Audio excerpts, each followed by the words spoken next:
Fantastic. So we have another installment of Work in Progress. I'm your host, Venessa Kreis. It's so good to have you here this morning. If you have not been a part of one of these mornings before, we've only had one in the past. So what we're going to do this morning is we're going to have 3 people in our church that we're going to interview. We're going to ask them about where they've come from, what they're currently doing now, and what their goal is in 6 months' time. Now, the purpose of this is we get to, learn about some people in our church, which is always good, because often we'll be like, hey, how are you? Walk past each other in the halls and don't really get to know the people that we're doing life with here in this church, hey? So this is a really cool opportunity to learn more about some of the people here in our church, but also I really want you to understand that our life is a testimony to the goodness of God.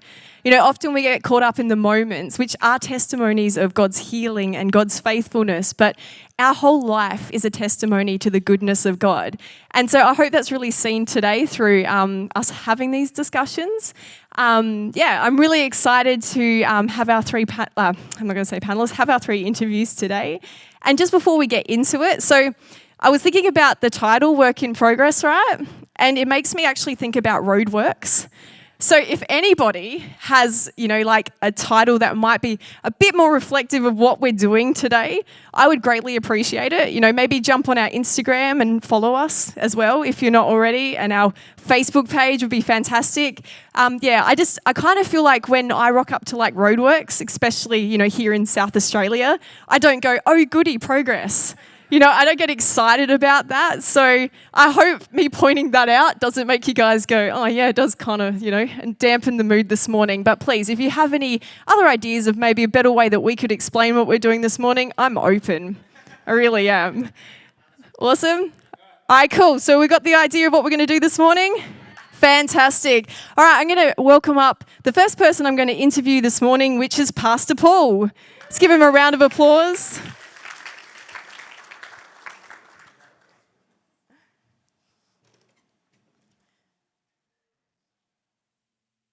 Oh yeah, we need another microphone. Nailed it. Hello, Pastor Paul. How are you? Welcome. Yep, that was COVID safe. Wasn't expecting that.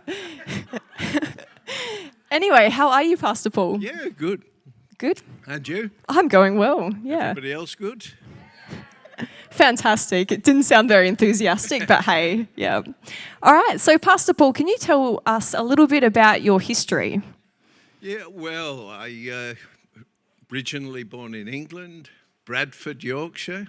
Came to Australia in '64, emigrated, a 10-pound pom with my family, or with mum and dad and the family. Came to Australia, lived at Gillis Plains for a number of years. I went back to England when I was 16. I had some thoughts of being a professional footballer and got waylaid somewhere along the line there. Can we just clarify, you're talking about soccer? Is that right? Yeah, soccer. Yeah, not the Aussie rules. Came back to Australia, got married in, 1970. Thank you, love. You don't have to get flowers for Anne now after this. It's fantastic. To Anne and my childhood, would you call it childhood? We went to school together, didn't we? And then we had my daughter Michelle, then Sally, who passed away from cot death. Then we had David, and then we adopted 3 children.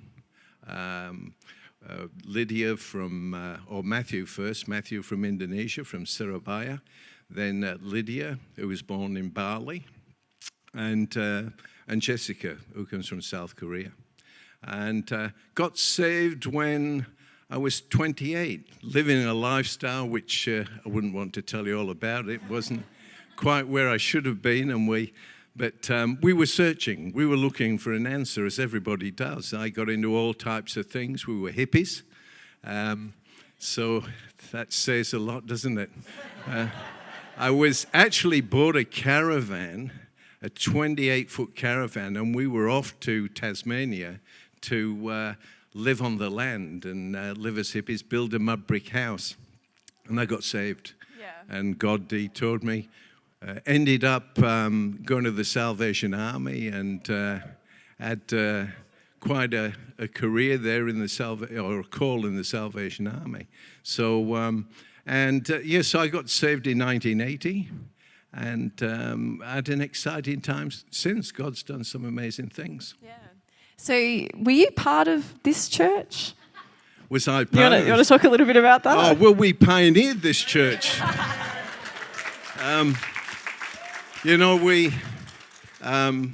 Dave, my brother, who many of you will know, we were the second messiahs who were,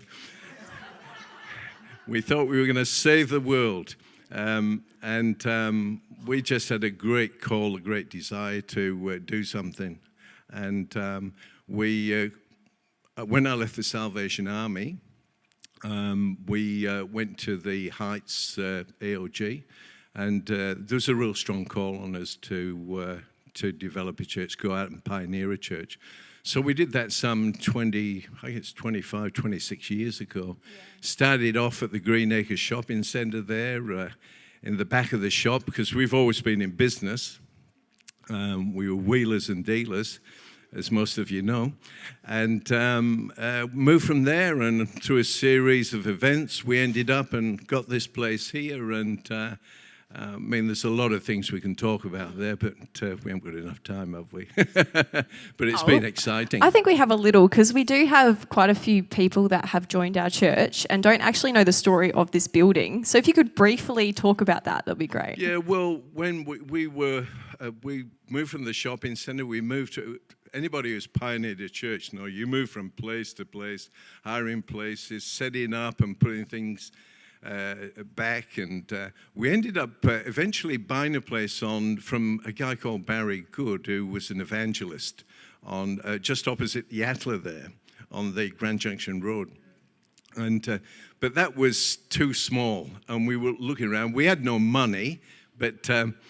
we saw a number of buildings through land management, and we came to this. When we came here, this was just a disused power center that was full of pigeons and pigeon poo, and nothing like it is today. But when we came here, I remember Dave and I coming in and just walking around. There was machinery and garbage everywhere.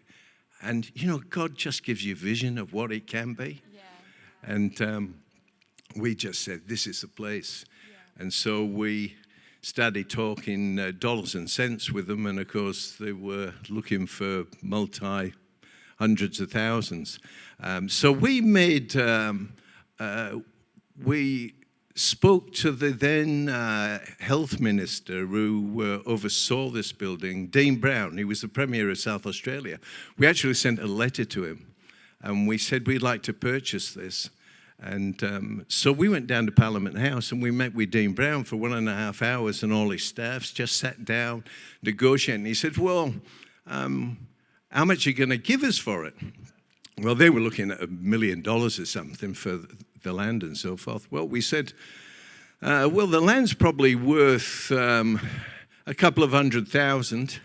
It's going to take us 100,000 to knock it down to build something, or you'd have to do that. So it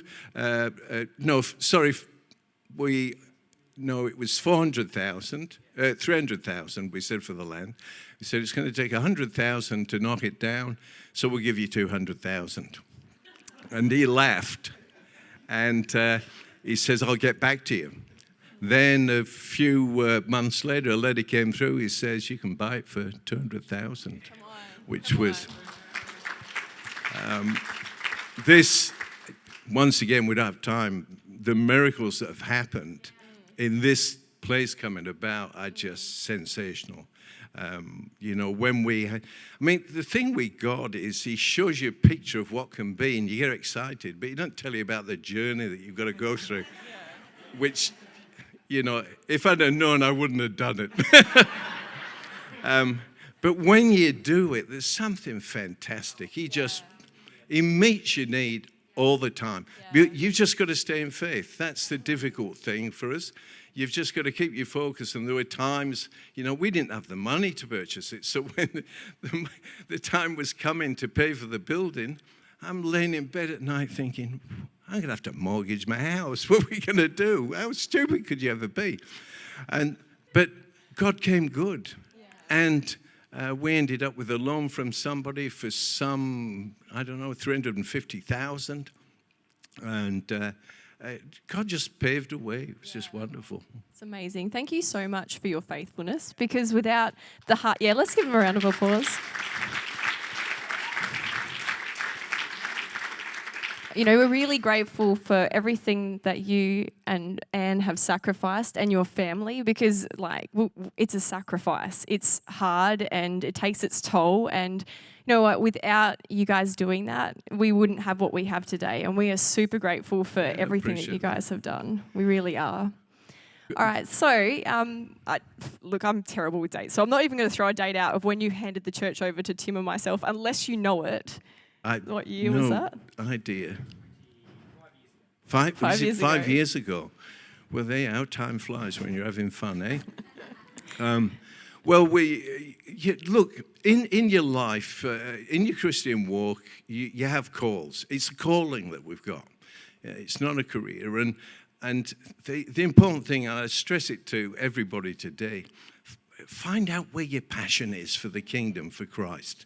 The thing that keeps you in this is your passion for Him and the kingdom. Yeah. And when you get that passion, you just go for it. It's the one thing I've learned in my walk is it's not about titles. It's about keeping that passion, that love, that first love for Jesus. Yeah. And, so don't worry about the titles. The titles come and the titles go. But God gives you the passion and the motivation. So I couldn't do anything except what God wanted me to do. And then it came to a point 5, maybe 6 years, 7 years ago. 10. Just say 10. It's 10 now. I knew that my time was coming to an end, that there was a change. And, God will take you so far on a certain thing, give you a passion for it. But then if the passion goes, you don't want to keep pushing and trying to do. There's something new.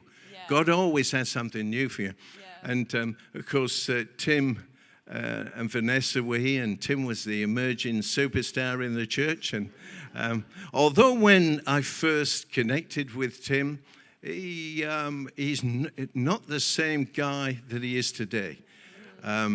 The growth and the incredible way in which God has anointed him because he was faithful has just been outstanding. So we did a transition, and I think it was about 3 years where slowly I handed the baton over, and then people used to come along. They thought he was the senior pastor, and I was just there for the ride. But it was a great transition, and I'm so thrilled because, the work goes on, and some wonderful, wonderful stories of people being saved and going on and doing great things. But, Yeah, absolutely. So now that you're retired, what are you up to? Well, I always quote William Booth. He said, "There's no retirement in this army, the Salvation Army. There's no retirement. It's just retreading." My passion now, you see, the thing is, when you move from one thing, there's a void in your life. You've always got to serve a higher purpose. I'm passionate about life. Be passionate about life. We love traveling and doing all types of things. Whatever I do, I like to do it. I'm competitive. I like to get it. But when I stepped out and was obedient to that, I had to give Tim and Venessa a little bit of space, and it was quite difficult. We filled it with doing a lot of things, which I said to Anne, we'll do a little bit of world travel and so forth, and which we did. We went all over. But after a while, that never satisfies you fully. You've got to have something that you're doing for the kingdom, and where Jesus is central in that first love. And although I had a great time, I really sensed I wanted to do more. And I was doing things down the church, whether it be with people, working with people and so forth. But I have a desire, of course, with Cambodia, which we've had a great mission for, and also for Rise Assist, which is the benevolent arm. And I think as I've got older as a Christian, when you're younger, you're full of enthusiasm, you're looking for the supernatural and all those things. But as you get older, you see the practical things. And I wanted to get involved in really helping people. And I got such a buzz from just seeing people receive things. And, particularly with Cambodia, was a great turning point for us. So I spoke to Tim and said, look, I'd like to get back into Rise Assist and regenerate that a little bit. So over the past probably 12 months, and certainly the last 6 months, we've started that work there. And of course, as you know, we were here last week and taking parcels out to the local schools. It's just fantastic. And can we chuck a photo up of the hampers that have been sent out? Come on. So I just want to say to everybody here who contributed to that, thank you so much. You're going to bring great joy. Those hampers, those sacks, they're full of fantastic goodies and so forth. We took them down to Northfield Primary School, went to Roma Mitchell. We also bought 110 Cadbury's chocolate stockings for the Women's Safety, services with Rachel, who's here. And it was just wonderful. And, that practicality, it builds bridges so that we can communicate the gospel. And I'm looking forward to, certainly next year is going to be an exciting year. If you want to be involved in Rise Assist, we're going to do some incredible things. The mission field's going to open back up again. I think we'll be over in Cambodia. But certainly I see Rise Assist as a support for the ministries of the church. We're not here to try and build something for ourselves. I want to get alongside the leadership, and if we can help and build a bridge, help somebody so that we can transfer the good news over and change a person's life, that's what it's about. So would you say that's your goals for the next 6 months, is to continue the work in Rise Assist and, just build that more? Yeah, look, I'm excited about it. And I don't know what's going to happen, how it's going to develop, but there's a lot of thoughts, a lot of ideas. We've got a lot of good ideas, but we want the God ideas. Yeah. And so that's through, you're praying and talking. We've got a great team of people. A fantastic team of people who, because it's not the one person that does it. You'll have one person who will fit, like Tim, leads a church, but this church thrives because of all you guys and the leadership and so forth. So my heart is to build a real strong ministry that is reaching out and touching and seeing people's lives changed. Yeah. That's awesome. Thank you so much for joining us this morning, Pastor Paul. Cheers. Thank you. I'm looking forward to re-interviewing you in 6 months to see what's going on with Rise Assist. It's going to be fantastic. All right, the next person I'm going to be interviewing this morning is Brian. Woo! Hello, Brian. How are you? I'm glad you took your mask off. Let me get the mic. Super awkward, trying to talk through a mask. How you going, Brian? Good. Hope everyone's going as well. Good. Awesome. But yeah, I'm good. That's fantastic. All right, Brian, can you just tell a little bit about just your history? And, did you grow up in a Christian family? Yeah, so I was born in Philippines, and I was born in a province, and I actually came from a Catholic background, and my whole family, a lot of people in the Philippines are actually Catholic. Growing up in a province, it was really interesting. We all have our childhood memories, but mine, we used to make games of bamboos and build toys of bamboo sticks. And there's one time, I've told people this before, but I used to find fighting spiders. And actually, so we we as kids in the Philippines are the province. We find these spiders and we kind of treat them as like pets. But then we also fight against each other. It's like Pokemon. I don't know if you guys like Pokemon. But Hang on, were they poisonous spiders? Like no, to they people? weren't. They Okay, weren't. cool. They cool. were fighting spiders. So Okay, cool. you'd find them in the farms and in the forest, but yeah. But because you treat them as pets, when they die and you'd like cry, Devastating.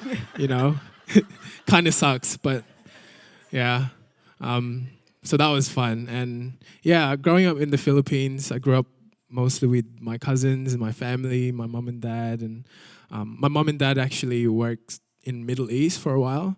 They went there. They worked there for 20 plus years, something like that. Yeah. And then and then we came to Australia. My dad had this opportunity to come to Australia, and I know that I can actually see that was God's plan. And and so we came here 2007.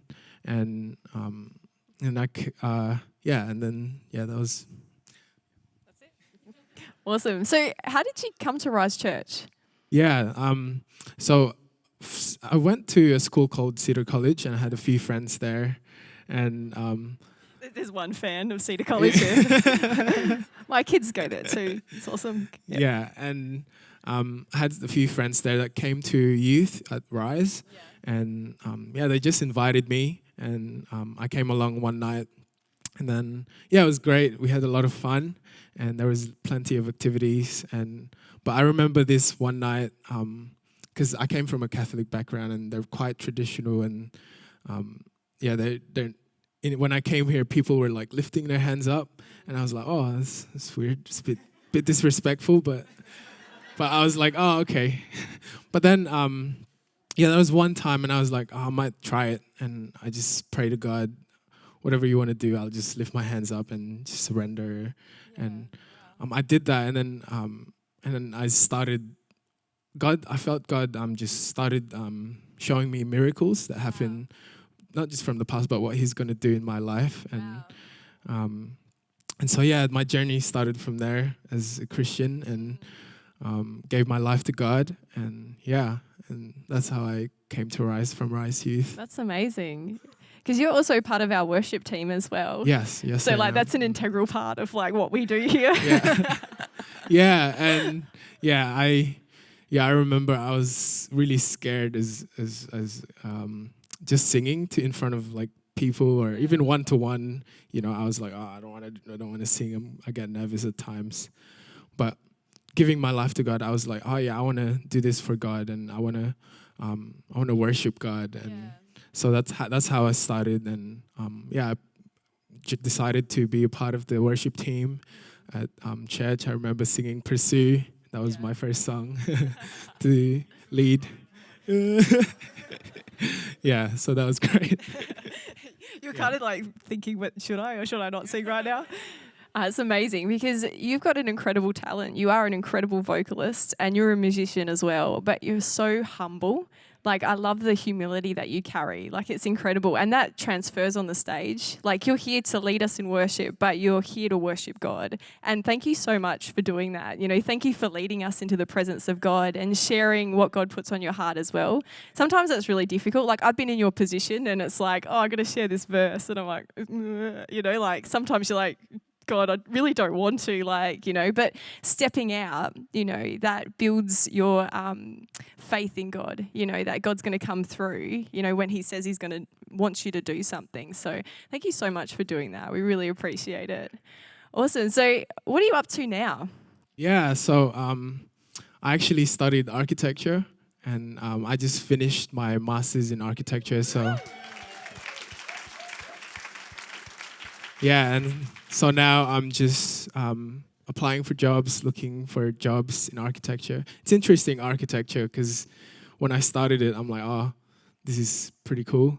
But actually, just when I reflect on it, it's a designing course, and I get to reflect on how God designed us. Yeah, wow. And He knows every single detail. Before we were even born, He had that design. He had that in his heart. And it's interesting to me just learning about architecture, and the different types of designs. There's so much to think about, and like in the building, and but yeah, reflecting on that, reflecting on God's design, us, and how He gave us breath, how He gave us life, and it's just amazing to me, and I'm just in awe of God and how He does it. Yeah, that's awesome. That's so good. And we're going to talk about like Monique, your girlfriend. Yeah. But those who don't know Monique, she was playing drums this morning. She's cool. I like Monique a lot. Where are you? I can try to look for you. Hey, Monique. Oh yeah, that's where the band sits. I should know that. Yeah. I didn't realize this. I'll talk to you a moment about your goals, because I really do want to talk about your knee and what you've been through with your knee. But can I ask you a question? We did a live stream in my house when we had no power here in the property. So we did a live stream, and Monique's father, Jan, was there. That was the first time you met him, hey? Yeah, in the flesh.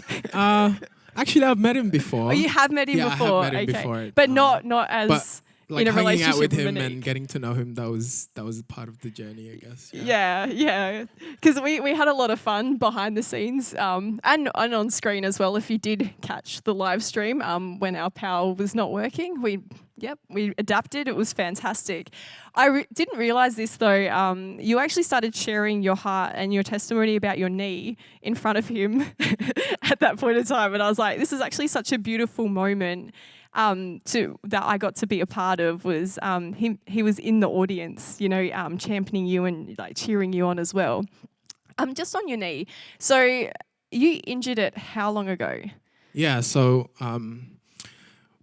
maybe 7 months ago, I injured it from playing basketball, and I landed on my knee, and there's a thing called PCL on the back of your knee, and it got fully ruptured, and so. Yeah, after that, I actually the first thing I remember praying was, all my hope is in God. Yeah. And no matter what He does with it, all my hope is in God, is whether He heals it or not. I remember praying that. And ever since then, so there was a time, it was a hard time, but I had that joy because our joy comes from God, and I had that joy in me, and I had that sense of joy, and so it was hard, but I remember just seeking God every day, and there was one time where it was for a month. I just had to lift it up, and it was non-weight bearing, so I couldn't really move for a month, and I'm so grateful because there were also people praying for me, including Ness. Who prayed for me, and there's a bunch of people as well, and I'm just grateful, and I pray that God would bless them, and my girlfriend Monique as well, and actually, I'm really blessed to have Monique in my life, and just the journey we've been in, and she's wonderful. This is about you, Monique. There's specific times as well where we prayed, and even just, she's, for those of you that doesn't know, she's doing physiotherapy. So she was able to help me a little bit. But even there was a time where she would teach me workouts and all these workouts. So I did them. And I remember having my first appointment at an actual physio. They gave me all these exercises. And I already did them, and I was like, "Oh, it's great! I already did them."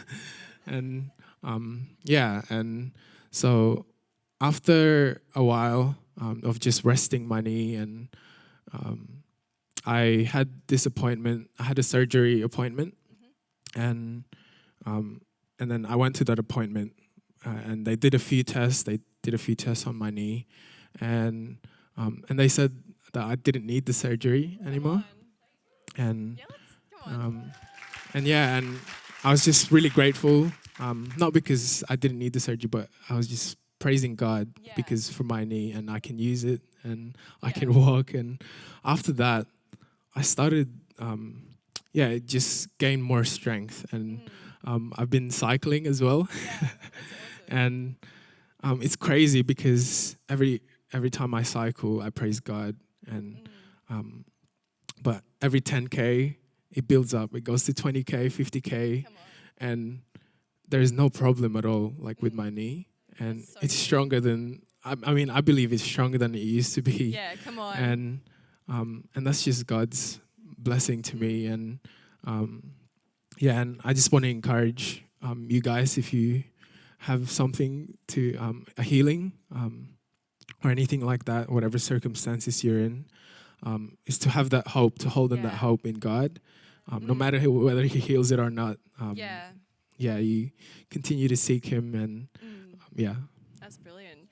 So in the live stream, we went back to reflect on it because we're like, I wonder if we can play it so that, we can, no, we don't have it.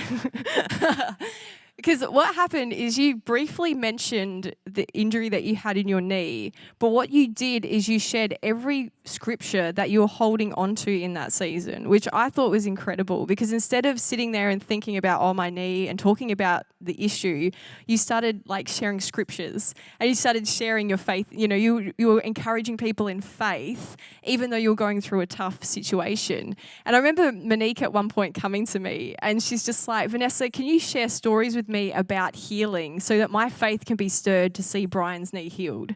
So it's really cool because you not only came, Monique, yeah, I know you're down there, but we're going to chat, not only came with the practical knowledge that you have as learning to be a physio, but you came with a spiritual knowledge as well. You applied both of those things in this season, and I think that's so incredible to see where you are now. Can you just jump up and, just do, you got to show us, like, yeah.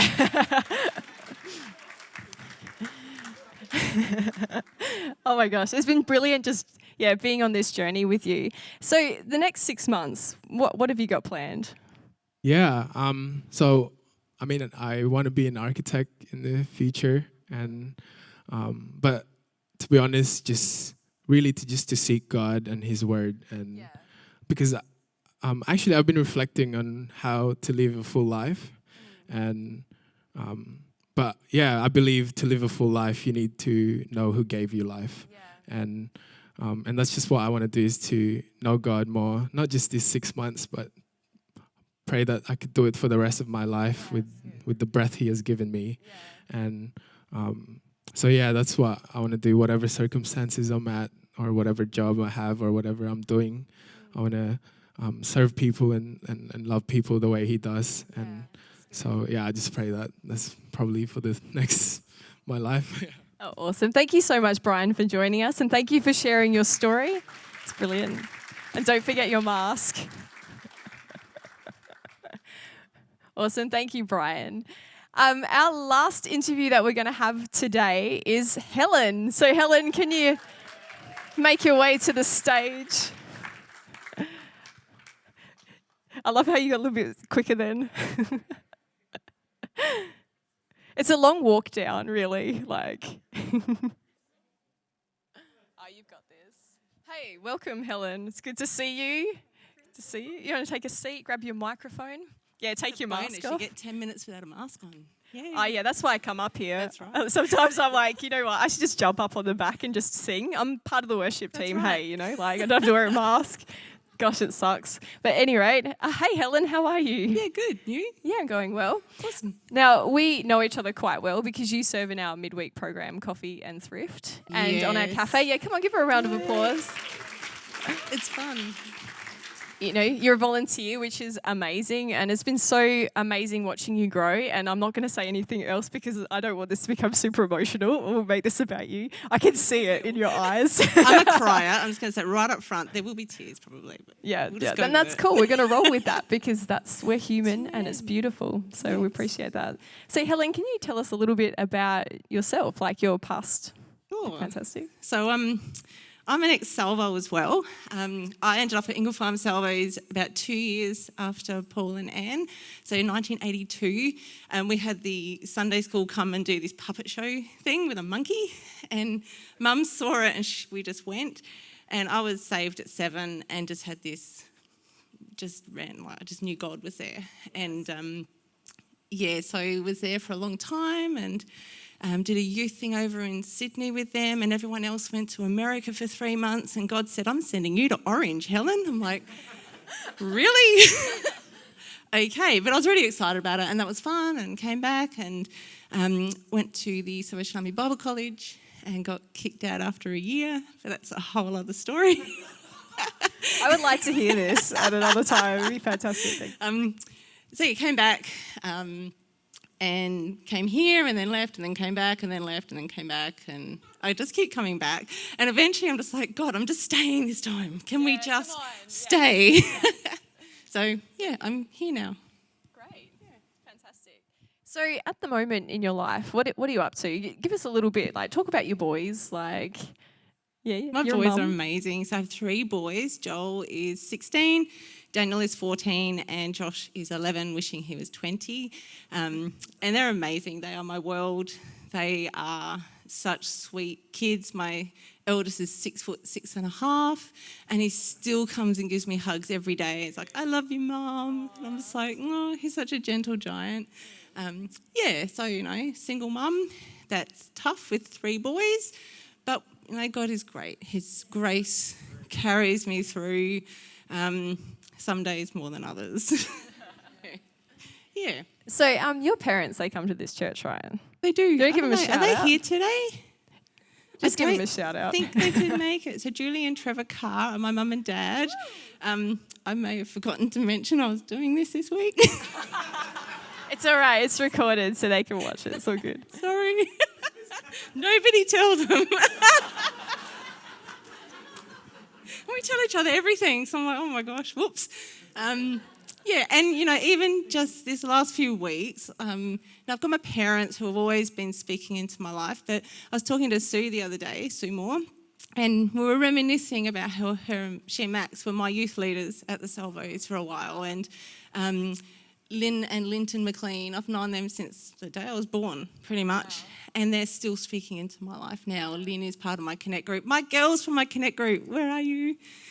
Because you guys are amazing. Now I'm going to get teary because they're just so good.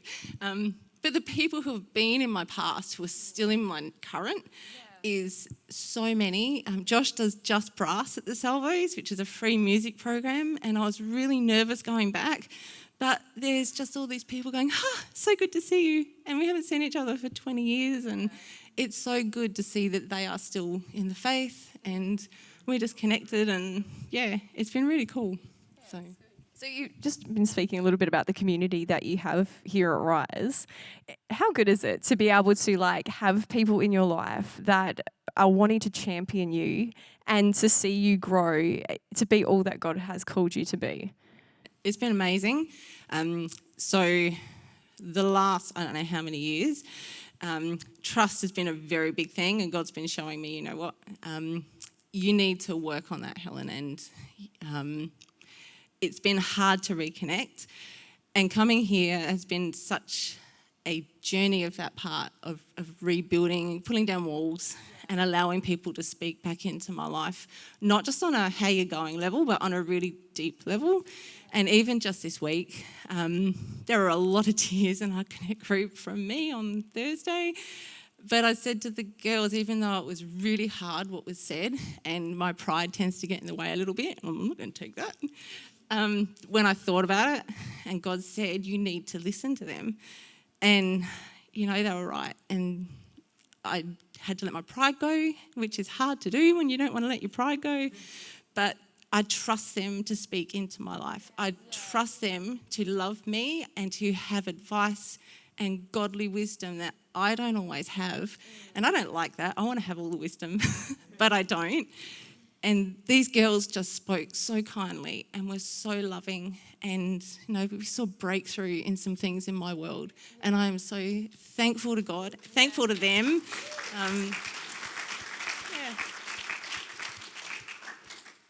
That's amazing. So at the moment you're studying, right? What are you studying? Can you give us a little bit of what's going on in your life?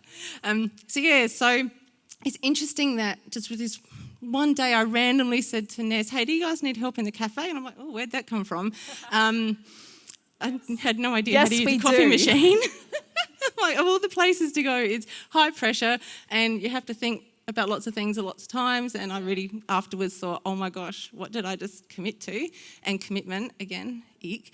But being there and committing to that, I heard Ness just randomly mention Alpha Crucis, and I looked it up, and suddenly I was enrolled in a diploma of leadership. And I'm like, how did that happen? Come on, guys. So it That's was all God. incredible. I was looking at doing creative writing at Tabor, and the day before, God said to me, this isn't the right course for you, Helen. I'm like, yeah, you could have told me that 3 months ago, but okay, thank you. But I've loved this. It's slow because, 3 boys. I can do little bits at a time, but that's okay. And I would rather do one subject at a time and really dive into it than try and get it finished in a hurry. And it's been fantastic. I'm loving it. Yeah, it's good. That's so good. And like I was saying before, I've got to be part of this, and it's been fantastic seeing your confidence and your leadership grow. It's incredible that we get to have this. Especially when we get to spend time together side by side, serving or connecting or, just hanging out with each other. I think it's so important because it helps us grow, and it helps us have those God conversations and those moments together where we can, support one another. There's been moments where I've been like, I'm really not feeling life today. And you're like, yeah, that's probably a bit dramatic, but I'm having a bad day, and, we support each other. It's not about one person just holding everybody up. It's about all of us supporting one another and caring for one another and connecting with one another. So I really appreciate you coming and trusting us, but I really appreciate your friendship as well, and I really value that as well. It's amazing, and seeing you grow has been amazing. So Helen, what's your goals for the next 6 months? Oh, you know what I'm talking about. Hey, you guys have got this as well. Yeah. So I'm a bit of an overthinker and an overtalker, and I'm like, God, what are we going to do? What are we going to say? I need to say something for Sunday, and God just usually says, just slow down, Helen. Just calm. Don't try and force things to happen. Just trust me. You volunteered for cafe, and now you're doing a leadership course. I've got this. It's all okay. And the things that I've done in the past that I always thought I didn't have any regrets, and he's showing me that I've actually got a whole heap of regretty baggage that I've been carrying. And he's showing me that even the Orange trip, which I was thinking I should have stayed at uni and done the uni degree, I'm so sorry, God. A girl messaged me recently from when I was in Orange saying, hey, I just heard this song again, and it reminded me of that time you came to Orange and sang that with your worship team. I haven't spoken to her for 20 years. Wow. And the week I was thinking about this was when she messaged. Yeah. And God's just saying, you know what? Your history, whether you've made the biggest mistake or you just got off the wrong path a little, I can redeem that. Nothing is wasted with God. Even if you make the biggest mistake, it will serve as a lesson for the future, so you don't do the same thing again. Nothing is wasted in God. So anyway, going forward, I'm not really sure. I think the thing that's really been coming to mind this morning is identity, to speak on identity. And Paul said about having passion, and then Brian talked about, I've forgotten what he said. I'm so sorry, Brian. I had it in my head and now it's gone. Design. That's it. And the identity kind of calls into both of those. There's this design that God has on our lives, and as he's revealing my design, and the world has spoken into my life so much to say, you're not good enough for Bible college, so we're going to kick you out because reasons. And part of them were probably right, but some of them weren't. Yeah. And then other things that the world has spoken over my life and said, this is who you are. God's breaking that and saying, that's not who you are. Yeah. You are the person I told you you were, and you're going to walk into that. Yeah. So, it's hard to step up. I'm a bit of a Moses. I'm like, I can't do that, God. Why are you calling me to that?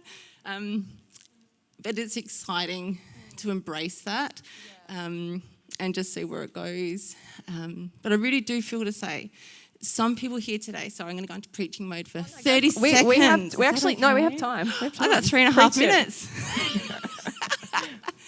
I just really felt to say that for anyone here who is really struggling with your identity or just living life under the things that people have spoken into your life from the past, listen to God. If he's put something in your heart as to who you are, to the dreams and the passions that you have, to step out into those things.